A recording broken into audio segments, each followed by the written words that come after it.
ચાલો મિત્રો, બધા રેડી છો? હા, રેડી છીએ, બધા રેડી છીએ.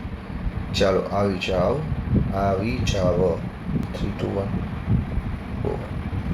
વન બાય વન આપણે બધા પારિભાષિક શબ્દ છે એ રિવાઇઝ કરવાના છે. ઇમ્પોર્ટન્ટ ચાર્ટ છે એકદમ, બરાબર. આ ચાર્ટની અંદર આપણે 1 to 4 શબ્દ છે એ રિવાઇઝ કરવાના છે. જલ્દી જલ્દી ક્વિક આવી જાઓ. ચાલો, પહેલો શબ્દ શું છે? ધંધાકીય વ્યવહાર. ધંધાકીય વ્યવહાર કોને કહેવાય? બે કે તેથી વધુ વ્યક્તિઓ વચ્ચે વસ્તુ કે સેવાની આપલે થાય અને જેનું નાણાકીય મૂલ્ય હોય ભાઈ, તેને શું કહેવાય? વ્યવહાર કહેવાય. વ્યવહારના બે પ્રકાર હતા, રોકડ વ્યવહાર અને ઉધાર વ્યવહાર. જલ્દી બીજા શબ્દો ઉપર આવી જાઓ. મૂડી કોને કહેવાય? મૂડી એટલે ધંધાનો માલિક ધંધો શરૂ કરવા માટે રોકડ કે અન્ય મિલકત લઈ આવે.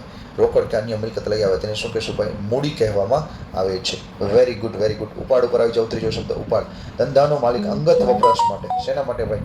અંગત વપરાશ માટે માલ કે મિલકત લઈ જાય તો એને શું કહેશું ભાઈ? આપણે ધંધામાંથી ઉપાડ થઈ ગયો તેમ કહેશું, બરાબર છે? તેમ કહીશું. ચાલો, જવાબદારી ઉપર આવી જાઓ. મસ્ત પણ. ધંધાના માલિક દ્વારા ઉધાર, શું છે ભાઈ? ઉધાર માલ કે મિલકતની ખરીદી કરવામાં આવે અને જો નાણાં ચૂકવવાના બાકી હોય તો એને શું કહેશું ભાઈ? આપણે જવાબદારી કહેશું. એના બે પ્રકાર આપણે ભણ્યા હતા ભાઈ, બે પ્રકાર ભણ્યા હતા. કયા કયા? ચાલુ જવાબદારી, બિનચાલુ જવાબદારી. ચાલુ જવાબદારી, બિનચાલુ જવાબદારી. ચાલુ જવાબદારીમાં શું આવશે? ચાલુ જવાબદારીમાં શું આવશે મિત્રો? કે 1 વર્ષ કે તેથી ઓછા સમયગાળામાં ચૂકવવાની હોય તો એને કેવી જવાબદારી કહેશું? ચાલુ જવાબદારી કહેશું. એમાં આપણે કયા કયા એક્ઝામ્પલ લીધેલા છે? લેણદારો અને દેવી હુંડી. લેણદારો અને દેવી હુંડી. બિનચાલુમાં શું શું આવશે? 1 વર્ષ કે તેથી વધારે સમયગાળામાં જો ચૂકવણી કરવાની હોય તો એને બિનચાલુ જવાબદારી કહેવામાં આવે છે. એમાં બેંક લોન અને ડિવેન્ચર, આ બે વસ્તુનો સમાવેશ થાય છે. પહેલો ચાર્ટ મસ્ત મજાનો થઈ ગયો. ચાલો, ચાર્ટ નંબર 2 ઉપર આવી જઈએ. મિલકતો. આ ચાર્ટમાં બધી મિલકતો છે એ આપેલી છે. ટોટલ 4 મિલકત આપેલી છે, બરાબર. એના સબટાઈપ આપેલા છે. તો આપણે જોશું મિલકતો કોને કહેવામાં આવે છે, બરાબર. પહેલાં આપણે ડેફિનેશન જોઈ લઈએ. ધંધાની માલિકીની કોઈ પણ વસ્તુ, ધંધાની માલિકીની કોઈ પણ વસ્તુ કે જેનું નાણાકીય મૂલ્ય હોય ભાઈ, તેને શું મિલકત કહેવામાં આવે છે. એમાં પહેલી મિલકત કઈ છે ભાઈ? જો ચાલુ મિલકત આપેલી છે, બરાબર. ચાલુ મિલકત આપેલી છે. જો ભાઈ, ચાલુ મિલકત, જે મિલકતોનું 1 વર્ષમાં રોકડમાં રૂપાંતર થવાનું હોય અથવા તો વપરાશ કેવો હોય ભાઈ, 1 વર્ષ માટેનો હોય તો એને ચાલુ મિલકતો કહેશું. દાખલા તરીકે આપણે કીધું છે દેવાદારો, લેણી હુંડી, સ્ટોક, રોકડ શિલકને બેંક શિલક, રોકડ શિલકને બેંક શિલક. ચાલો, બીજા પોઈન્ટ ઉપર જઈએ. બિનચાલુ મિલકતો. બિનચાલુ મિલકતો એટલે કેવી મિલકતો ભાઈ? જે મિલકતોનું 1 વર્ષથી વધારે સમયગાળામાં વપરાશ થવાનું હોય અથવા રોકડમાં રૂપાંતર થાય તેને બિનચાલુ મિલકતો કહે છે. બિનચાલુ મિલકતો જનરલી ધંધામાં વપરાશ કરવા માટે છે એ લેવામાં આવતી હોય છે. એમાં બે પ્રકાર હતા. બહુ ઇઝી બે પ્રકાર હતા. બિનચાલુ મિલકતમાં બે પ્રકાર હતા. બિનચાલુ મિલકતમાં બે પ્રકારો ભણ્યા હતા આપણે. દ્રશ્ય મિલકતો, અદ્રશ્ય મિલકતો. દ્રશ્ય મિલકતો એટલે કેવી મિલકતો? જેને આપણે જોઈ શકીએ છીએ કે સ્પર્શી શકીએ છીએ.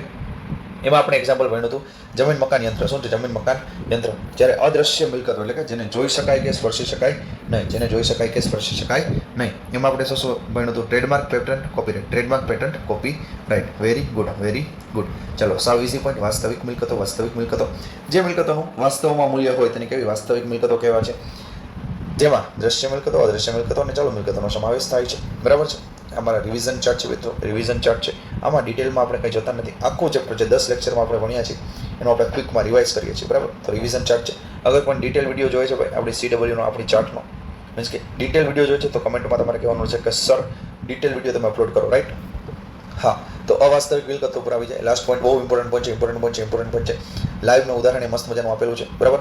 અવાસ્તવિક મિલકતો કોને કહેવાય? જો જે મિલકતોનું મૂલ્ય ન હોય, જેનું મૂલ્ય ન હોય, અથવા તો જે મિલકતોનું મૂલ્ય શૂન્ય હોય અને જે મિલકતોનું રોકડમાં રૂપાંતર ન થાય તેને અવાસ્તવિક મિલકતો કહે છે. અને જનરલી આનું બીજું નામ છે પ્રસારિત મહેસૂલી ખર્ચ. અને બીજું નામ શું કહીશું આપણે? પ્રસારિત મહેસૂલી ખર્ચ, બરાબર.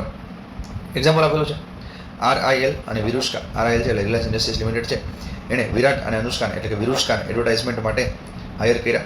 એમાં જો તમે 1 કરોડ રૂપિયાનો ખર્ચ થયો તો 1 કરોડનો ખર્ચ છે એ આપણે 25, 26, 27, 23, 28, 29, 30 એમ 5 વર્ષ માટે 20 લાખ, 20 લાખ, 20 લાખ, 20 લાખ, 20 લાખ 5 વર્ષ માટે છે એ માંડી વાયદો છે. તો જો ખર્ચનો લાભ આપણને 1 વર્ષ કરતાં વધારે મળે છે અને ચૂકવણી છે એ તો પહેલા જ વર્ષે થઈ જાય છે. પણ બધું છે એ આપણે ખર્ચ તરીકે 1 જ વર્ષમાં માંડી નહીં વાળશું, એટલે એને શું કહેશું આપણે? અવાસ્તવિક મિલકતો કહેશું, બરાબર. કોઈને એ પોઈન્ટમાં ડાઉટ હોય તો કમેન્ટ કરી દેજો. વધારે એક ડિટેલ વિડીયો આવશે અવાસ્તવિક મિલકતનો. આમાં સમજાઈ ગયું હોય તો વેલ એન્ડ ગુડ છે. શાબાશ, શાબાશ. ચાલો આગળ વધીએ. ત્રીજા ચાર્ટ ઉપર આગળ વધીએ. શું આપેલું છે? 6, 7, 8, 6, 7 ને 8. બહુ મસ્ત મજાના પોઈન્ટ છે, બહુ મસ્ત મજાના પોઈન્ટ છે, બરાબર. ચાલો આગળ વધીએ. છઠ્ઠો પોઈન્ટ શું આપેલો છે? આવકો કે ઉપજો. આવકો કે ઉપજો. ચાલો, આવકો કે ઉપજો કોને કહેવામાં આવે ભાઈ? ધંધા દ્વારા કરવામાં આવતા વ્યવહારોના કારણે, ધંધા દ્વારા કરવામાં આવતા વ્યવહારોના કારણે જ્યારે નાણાં મળે તેને શું કહેવામાં આવશે ભાઈ? આવકો કે ઉપજો કહેવામાં આવે છે. એમાં બે પ્રકારની હતી આવક, મહેસૂલી આવક અને મૂડી આવક. મહેસૂલી આવક અને મૂડી આવક, બરાબર. મહેસૂલી આવક એટલે કેવી આવક? કે ધંધામાં વારંવાર કે નિયમિતપણે થતી હોય તેને મહેસૂલી આવક કહીશું, બરાબર. એમાં એક્ઝામ્પલ શું હતા જો, વેચાણની આવક, ડિવિડન્ડની આવક, વ્યાજની આવક, ભાડાની આવક. હવે વેચાણની આવક છે ને એ ધંધાની આવક કહેવાય ને, ડિવિડન્ડ, વ્યાજ, ભાડાની એ અન્ય આવકો કહેવાય. કેવી આવક કહેવાય? અન્ય આવકો કહેવાય. તો સર મૂડી આવકો કોને કહેવાય? મૂડી આવક કોને કહેવાય? કે જે નિયમિતપણે થતી નથી, ધંધામાં વારંવાર થતી નથી. ફોર એક્ઝામ્પલ જૂની મિલકતના વેચાણની આવક એ ધંધામાં વારંવાર થાય નહીં. તો આ શું હતો? છઠ્ઠો પોઈન્ટ આવક. સાતમો પોઈન્ટ શું છે? ચૂકવણી. ધંધા દ્વારા કરવામાં આવતા વ્યવહારોના કારણે જ્યારે નાણાં ચૂકવવામાં આવે તેને આપણે ચૂકવણી કહીશું. એમાં બે પ્રકાર હતી, મહેસૂલી ખર્ચા અને મૂડી ખર્ચા. મહેસૂલી ખર્ચા એટલે સર તો કે ધંધામાં જે ખર્ચા વારંવાર થાય છે અને જેનો લાભ જે તે હિસાબી વર્ષ માટે મળે છે, તેને મહેસૂલી ખર્ચા કહીશું. એમાં આપણે જો એક્ઝામ્પલ લખેલા હતા, જાહેરાત ખર્ચ, ટેલિફોન ખર્ચ અને પગાર. Very good. મૂડી ખર્ચા કોને કહેવાય? તો કે ધંધામાં વારંવાર થતા નથી. દાખલા તરીકે શું છે? તો કે યંત્રની ખરીદી. અને જનરલી મૂડી ખર્ચા છે એ 1 વર્ષથી વધારે સમય માટે લાભ છે એ મળે છે. Very good. 7 પોઈન્ટ થઈ ગયા. ચલો 8મો અને પછી 9મો ઇઝી પોઈન્ટ, બરાબર છે. 8મો પોઈન્ટમાં શું કીધું? તો નફો અને ખોટ. જો આવકમાંથી તમે જાવક બાદ કરો અને જો પોઝિટિવ રિઝલ્ટ આવે તો એને શું કહેશું? નફો કહેશું. અને જો નેગેટિવ આવે તો એને શું કહેશું? ખોટ, બરાબર. ચાલો ક્લિયર. છેલ્લો મસ્ત મજાનો છેલ્લો પોઈન્ટ, 9મો પોઈન્ટ, બરાબર છે. મસ્ત ચાર્ટ, આખું ગામ ગોટે ચડે, પણ આપણને આવડે. હા, આપણને આવડે. શું કામ આવડે? Very good. મસ્ત મજાનો એક્ઝામ્પલ. કોના પોઈન્ટ ઓફ વ્યૂથી કઈ રીતના સમજવું? ઉધાર ખરીદી, ઉધાર વેચાણ. ડાબી બાજુ જો વેચનાર આપેલું છે. હિસાબી પદ્ધતિમાં વેપારી માટે ગ્રાહક શું બને છે ભાઈ? દેવાદાર બને છે. ફોર એક્ઝામ્પલ, કોઈ વેપારીએ ઉધાર માલ વેચેલો છે, તો જે વેચનાર છે એના માટે ગ્રાહક છે એ શું બનશે? દેવાદાર, બરાબર. ખરીદનાર માટે સેમ વે, કોઈ ઉધાર માલ ખરીદો છે, બરાબર, તો એના માટે વેપારી છે એ શું બનશે? લેણદાર. તો દેવાદાર અને લેણદાર ક્લિયર થઈ ગયું. કોના માટે શું કહેશું? બરાબર. વેચનાર માટે, જ્યારે કોઈ પણ વ્યક્તિ ઉધાર માલ વેચે છે તો એના માટે સામેવાળો વ્યક્તિ છે એ દેવાદાર બને છે. અને ખરીદનાર માટે સામેવાળો વ્યક્તિ લેણદાર બને છે. ચાલો, વેચનાર માટેની રકમ મળવાની બાકી છે. બીજો પણ જો વેચનાર માટે રકમ મળવાની બાકી હોવાથી તેને શું કહેશું ભાઈ? લેણો.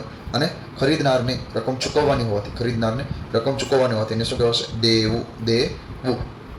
હવે જ્યારે વેચનાર દ્વારા જે હુંડી લખવામાં આવે તેને શું કહેવાશે? લેણી હુંડી. કે નિશ્ચિત સમયના અંતે નિશ્ચિત રકમ છે તમારે મને આપવાની છે, એવો કોઈ દસ્તાવેજ લખવામાં આવે તો એને કેવી હુંડી કહેવાશે? લેણી હુંડી કહેવાશે. લેણી હુંડી. અને એ હુંડીનો સ્વીકાર કોના દ્વારા કરવામાં આવે?